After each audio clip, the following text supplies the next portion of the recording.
அவங்கிட்ட இந்த பணம் வந்து குவியுங்க. இந்த 3 விஷயங்கள் மட்டும் நீங்கள் செயல்படுத்துங்க.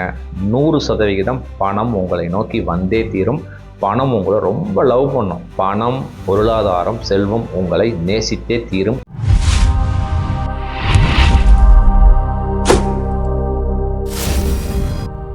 அன்பு வணக்கம். ஒரு அற்புதமான தலைப்பை டிஸ்கஸ் பண்ணலாம். பணம் யாரை நேசிக்கும்? இந்த கேள்விக்கு பதில் தெரிஞ்சா போதுங்க. அதாவது இன்றைய காலகட்டத்தில், இன்றைய வாழ்க்கையில் நான் ரொம்ப லைஃப் ஜேர்னியில் சந்தோஷமா, நிம்மதியா, அன்பா, ஆனந்தமா, மகிழ்ச்சியா இருக்கணும்னா அவசியம் பணம் தேவை. பணம் அல்லது பொருளாதாரம் அல்லது செல்வம் எல்லாமே ஒண்ணுதான். இந்த 3ல் ஏதாவது ஒன்று அவசியம் தேவைங்க. அன்பானவர்கள் நம்ம கூட இருக்கணும்னாலும் பணம், பொருளாதாரம், செல்வம் அவசியம் தேவை. கரெக்டுங்களா? ஆனா நம்ம மனசு என்ன தெரியுங்களா சொல்லுது? இல்ல பணம் வேணும், செல்வம் வேணும், பொருளாதாரம் வேணும்னா கஷ்டப்பட்டு சம்பாதிக்கணும், நல்லா படிச்சிருக்கணும், நல்ல வேலை அமையணும், நல்ல தொழில் அமையணும், ஏற்கனவே என்கிட்ட பணம் நிறைய வச்சிருக்கணும், இல்லை எங்கள் அப்பா பணம் நிறைய கொடுத்துருக்கணும் அப்படின்னு சொல்லி பலவித தவறான கருத்துக்களை உங்கள் மனசில் விதைச்சிருக்கீங்க.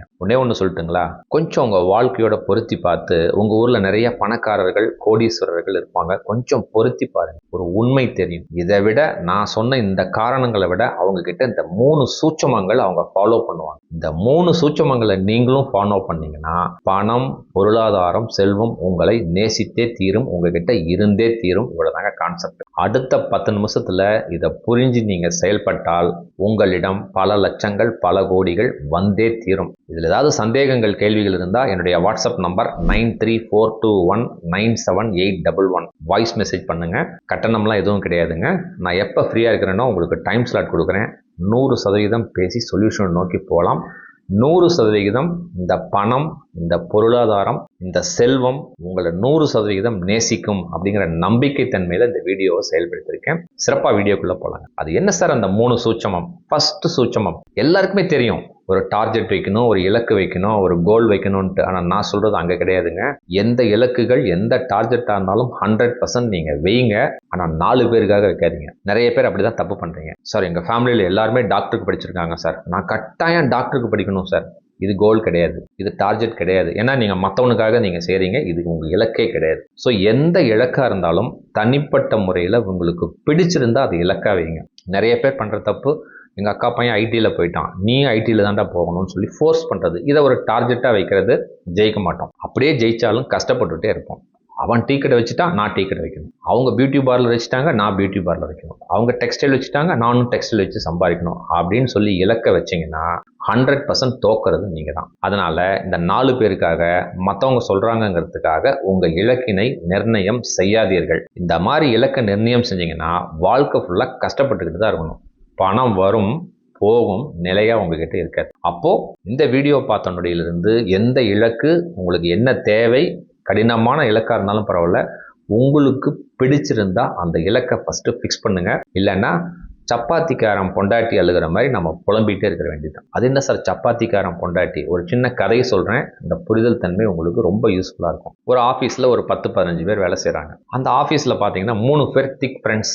10 பேர் எல்லாம் ஒட்டுக்காக தான் டைனிங் டேபிளில் லஞ்ச் டைம் சாப்பிடுவாங்க. முதல் ஃப்ரெண்டு டிஃபன் பாக்ஸ் திறக்கிறான். அன்றைக்கி பார்த்தீங்கன்னா இட்லி சாம்பார் இருக்குது. உடனே அவன் என்ன சொல்கிறான், என்னடா எங்கள் வீட்டில் டெய்லி இட்லி சாம்பாரே வச்சுட்டு இருக்காங்க அப்படின்னு சொல்லி கொஞ்சம் வருத்தப்படுறான். 2வது நண்பர் டிஃபன் பாக்ஸை திறக்கிறாரு, தயிர் சாதம், ஊறுகாய். அவனும் பார்த்தீங்கன்னா ஆஃபீஸில் சேர்ந்ததுலேருந்து அவங்க பொண்டாட்டி அதே தான் கொடுத்து அனுப்புறாங்க.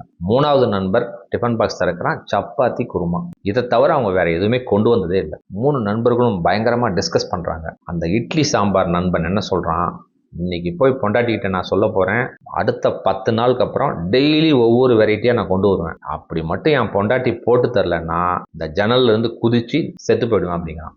ஏன்னா அவங்க ஆஃபீஸ் இருக்கிறது 10வது மாடியில், கீழே விழுந்தா ஒரு எலும்பு தேராது. உடனே இந்த 2வது நண்பன் சொல்கிறான், அந்த தயிர் சாதம், ஊறுகாய் நானும் என் பொண்டாட்டிக்கிட்ட சொல்லுவேன், அடுத்த 10 நாளுக்கு அப்புறம் நானும் வெரைட்டியாக கொண்டு வருவேன், இல்லைன்னா நானும் உளுந்து செத்துருவேங்க. ஏன்னா அவன் சொல்லிட்டான்ல, அதனால நம்ம தான் மற்றவனுக்காக தானே வாழ்வோம். உடனே சப்பாத்திக்காரன் சொல்கிறான், நானும் என் பொண்டாட்டிகிட்ட சொல்லுவேன், 10 நாளுக்கு அப்புறம் சப்பாத்தி, குருமா மட்டும் என் டிஃபன் பாக்ஸில் இருந்தது, நானும் உளுந்து செத்து போயிடுவேன். மற்ற நண்பர்கள்லாம் பயப்படுறாங்க, ஏன்டா இப்படிலாம் பேசுகிறீங்க அப்படின்னு சொல்லிட்டு இருக்காங்க. உடனே அவங்கவுங்க பொண்டாட்டிக்கிட்ட எல்லாருமே சொல்லிடுறாங்க. அடுத்த 10 நாள் கடந்து போச்சு. அன்றைக்கி உட்காடுறாங்க, டிஃபன் பாக்ஸ் திறக்கிறாங்க. மொதல் நண்பன் டிஃபன் பாக்ஸ் திறக்கிறான், இட்லி சாம்பார். 2வது நண்பர் டிஃபன் பாக்ஸ் திறக்கிறான், அதே தயிர் சாதம், ஊறுகாய். மூணாவது நண்பர் டிஃபன் பாக்ஸ் திறக்கிறான், அதே சப்பாத்தி குருமா. முதல் நண்பருக்கு ரொம்ப ரோசம் வந்துச்சு.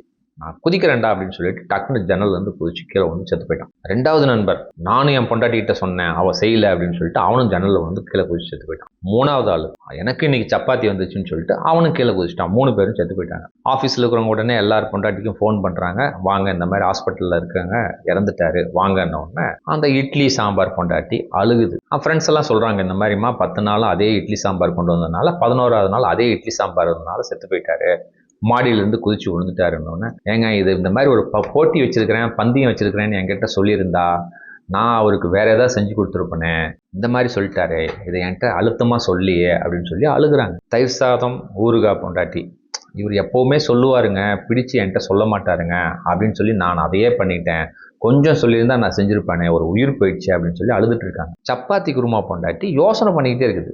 ஆஃபீஸில் இருக்கிறவங்களாம் கேட்குறாங்க, என்னம்மா உங்களுக்கு அழுக வரலையா, உன் புருஷன் இறந்துட்டாரு அப்படின்னு. இல்லைங்க, இட்லி சாம்பார் பொண்டாட்டி சொன்னது ஓகே, தயிர் சாதம் பொண்டாட்டி சொன்னது ஓகே, காலையில் அவர் தான் 4 மணிக்கு எந்திரிச்சாரு, அவர் தான் சப்பாத்திக்கு மாவு பிசைஞ்சு வச்சாரு, அவர் தான் குருமா செஞ்சாரு, அவர் தான் சப்பாத்தி சுட்டாரு, அவர் தான் டிஃபன் பாக்ஸ்க்கு போட்டாரு, எல்லாம் பண்ணிட்டு அவர் ஏன் கீழே குதிச்சாரு எனக்கு ஒன்றும் புரியலையே, ஏன் செத்து போனாரு அப்படின்னு சொன்னோடனே அங்கே இருக்கிறவங்களுக்கெல்லாம் ஸ்டன் ஆயிட்டாங்க.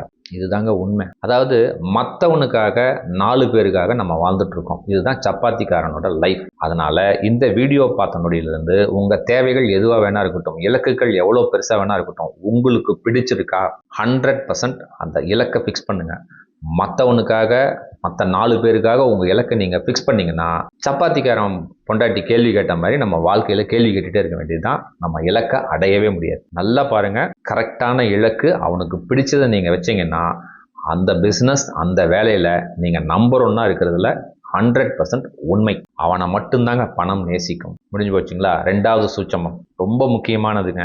எல்லாருமே டார்கெட்டை ஃபிக்ஸ் பண்ணிடுறீங்க, இலக்குகளை நீங்கள் பிடிச்சது கூட வச்சிடுறீங்க. ஆனால் இந்த 2வது சூட்சமம் செயல்படுத்தாமல் 1 இன்ச்சு கூட நவர முடியாது. அது என்ன சார் 2வது சூட்சமம்? Planning execution with time management. Tamil என்னங்க? திட்டமிடல், செயல்படுத்துதல் வித் நேர மேலாண்மை. அதாவது எவ்வளோ பெரிய இலக்கு வேணா வைங்க, தப்பே இல்லை. ஆனால் ஒரு டைம் ஃப்ரேம் வைங்க. ஒரு எக்ஸாம்பிள் சொன்னால் உங்களுக்கு நல்லா புரியும்னு நினைக்கிறேன். அடுத்த 5 வருஷத்தில் நான் வீடு வாங்கணும், அதுக்கு ஒரு 20 லட்ச ரூபா தேவை அப்படின்னு சொல்லி ஒரு டார்கெட்டை கோலாக ஃபிக்ஸ் பண்ணுறேன். அப்போ என்ன பண்ணணும், எப்படி செயல்படுத்தணும்னா, 5 வருஷத்தில் 20 லட்ச ரூபா இருந்தால் நான் வீடு வாங்கலான் இருக்கேன் அப்படின்னா, அந்த 20 லட்ச ரூபாவை 5 வருஷங்கும் பொழுது ஒரு வருஷத்துக்கு எவ்வளோ பிரிங்க. இதுதான் டைம் மேனேஜ்மெண்ட், டைம் பிளானிங், இதுதான் எக்ஸிகியூஷன்.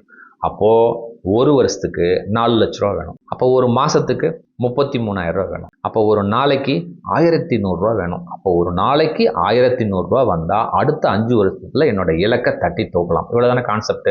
அப்போது எவ்வளோ பெரிய இலக்காக இருந்தாலும் அந்த இலக்குகளை சிறு சிறு துண்டுகளாக பிரித்து டைம் ஃப்ரேம் பண்ணிவிட்டு இன்றைக்கி நான் என்ன செய்யணும்னு சொல்லி வேலை செய்யணும். அப்போ ஒரு நாளைக்கு 1,100 ரூபா இருந்தால் அடுத்த 5 வருஷத்தில் நீங்கள் வீடு வாங்கிடலாம்.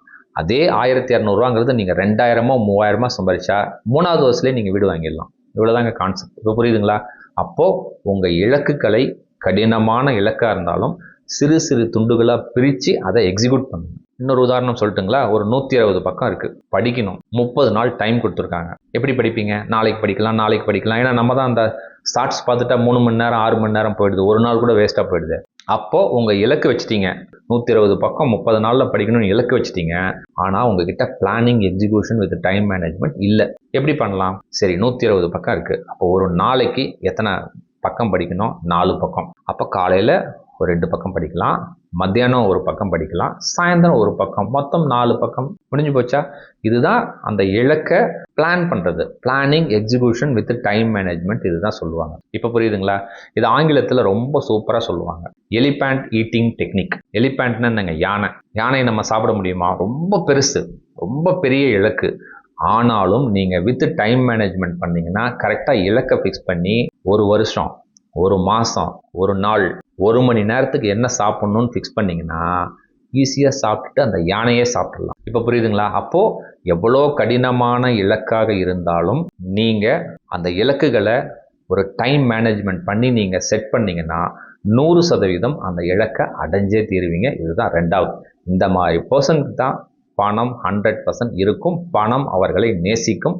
கொஞ்சம் உங்கள் வாழ்க்கையில் இருக்கிற பணக்காரர்களை பொருத்தி பாருங்கள், இந்த 2 விஷயத்தில் ரொம்ப கரெக்டாக இருப்பாங்க. சரி சார், 2 சூட்சமங்கள் நான் செயல்படுத்திடுறேன் சார். 3வது என்ன சூட்சமம்? இந்த 2 சூட்சமத்தை எவன் கரெக்டாக செய்கிறோமோ 3வது சூட்சமம் தானாக உங்களுக்கு அமைஞ்சிருங்க. அது என்ன சார் 3வது சூட்சமம்? நல்லா கொஞ்சம் பொருத்தி பாருங்க.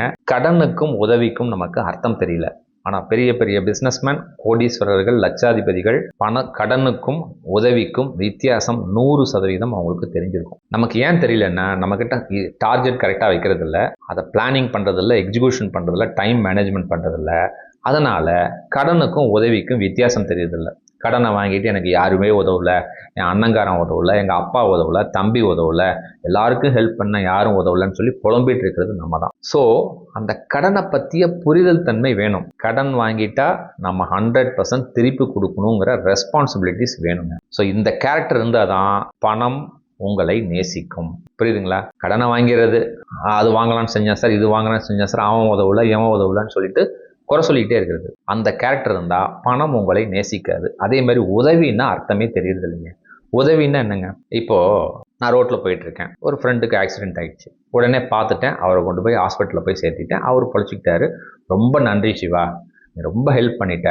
நீ ஆக்சிடென்ட் ஆகும்போது உனக்கு நான் தான் வந்து உதவி செய்வேன் அப்படின்னு, இதுக்கு பேரா உதவி? இப்படி தான் நிறைய பேர் நினச்சிட்டு இருக்கிறீங்க. எனக்கு அவன் உதவி செஞ்சுட்டான், நானும் அதே உதவியை திருப்பி செய்வேன், அதுக்கு பேர் உதவி இல்லைங்க. இப்போது ஒருத்தர் நமக்கு ஒரு சாப்பாடு அன்றைக்கி வாங்கி தர்றாரு, நன்றி சொல்கிறோம். அவருக்கே நான் சாப்பாடு வாங்கி தருவேன், அவர் டெல்லி போயிட்டார், அவருக்கு எப்போ வராரோ அப்போ நான் சாப்பாடு வாங்கி தருவேன், இதுக்கு பேரா உதவி? அதுக்கு பேர் உதவி இல்லை. சரி, ஓகே, நமக்கு ஒரு சந்தர்ப்பங்கள், சூழ்நிலைகள் அமையும் பொழுது அந்த சாப்பாடை இன்னொருத்தருக்கு நீங்கள் வாங்கி தரணும், எந்தவித எதிர்பார்ப்பும் இல்லாமல். இதுக்கு பேர் தான் உதவிங்கிறத ஃபஸ்ட்டு அண்டர்ஸ்டாண்ட் பண்ணிங்க. ஆன்மீகத்தில் இந்த உதவியை ரொம்ப சூப்பராக சொல்லியிருக்காங்க. என் மனசு கொஞ்சம் கூட வருத்தப்படாமல் மற்றவர்கள் வாழ்க்கை முன்னேற்றுவதற்கு என்னால் ஆனதை எதையும் எதிர்பார்க்காமல் நான் என்ன கொடுக்குறேனோ, அது பணமாக இருக்கலாம், பொருளாக இருக்கலாம், சொல்லாக இருக்கலாம், செயலாக இருக்கலாம், யாரையும் பாதிக்காத அளவுக்கு நான் செயல்படுத்தினால் அதுக்கு பேர் தான் உதவி. இன்னொரு தடவை ரீகால் பண்ணி கேளுங்க, இதுக்கு பேர் தான் உதவி.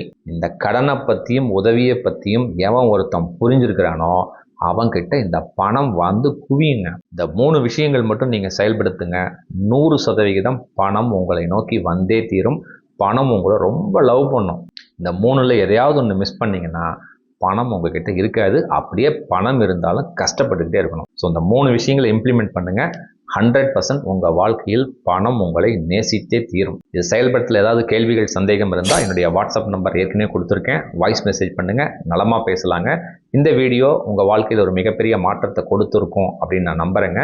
இந்த வீடியோ உங்களுக்கு ரொம்ப பிடிச்சிருக்கும். உங்கள் நண்பர்களுக்கு, உறவினர்களுக்கு, அன்பானவர்களுக்கு அற்புதமாக ஷேர் பண்ணுங்கள். அடுத்த காணொலியில் இன்னும் ஒரு சூப்பரான தலைப்பில் நிறைவாக சந்திக்கலாங்க. மிக்க நன்றி, மகிழ்ச்சி.